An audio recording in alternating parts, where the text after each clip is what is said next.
clothing wise, it gets very humid out in Kentucky in the summer. You have like a good month in April and September where it's not humid, but it hits you like a tidal wave when May comes around. And so I recommend the Dryluxe garments. They wick away the sweat pretty well because you'll be out talking to everybody. There's no escaping it. You just gotta, be out in the heat, and it's kind of oppressive, and it's it's kind of hard. But so the humidity is a real thing out there. Rainstorms, they come out of nowhere. The weather out there is kind of crazy. You'll be walking down the street one minute and it's humid and sunshiny, and then 5 minutes later it's rain that I've never seen before. So the weather is kind of crazy. In the winters are hard. Bundle up. I brought fleece line tights, long johns, anything. Just layers. Bring a warm coat. It gets really icy out there, and it's still humid in the winter, and so it just kind of cuts through you and sticks to you. So it's a different kind of cold, different kind of heat if you're not used to it. We had a car in every one of my areas just because the Spanish areas are so huge. They encompass so many English areas, but you are limited to the miles that you can use. So just be smart about that. Don't go over, and just use the miles that you've been given. But be careful driving in the winter, and just make sure you're always paying attention when you're driving. I mean, just stick to the rules. We always did, and we were fine.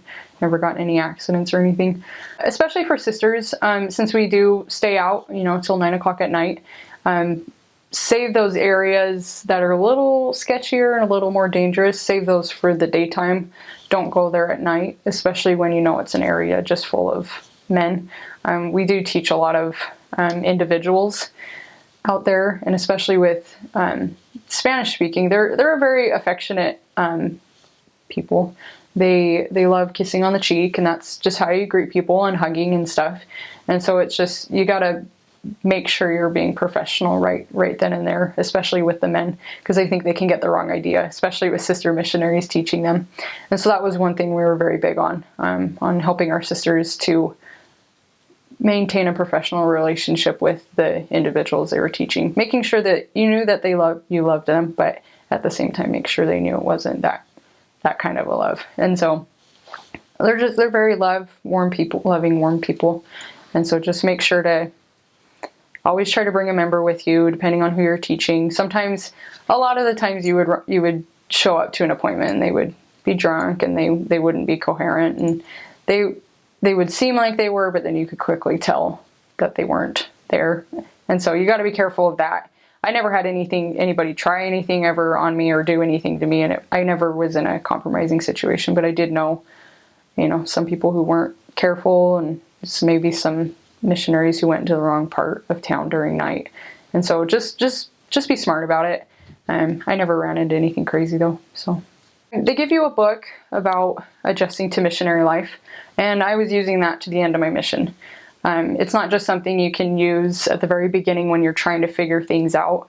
Use it throughout your whole mission. I knew a lot of sisters that found that very helpful. I know a lot of our sister training leaders would still use it.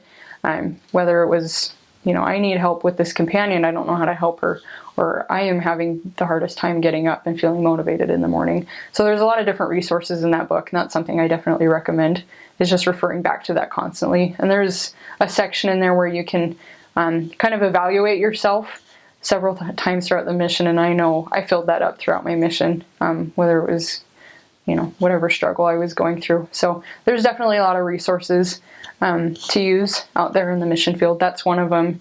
Talking to your mission president and having that communication with your companion, just having that open communication. I know there were companions with me that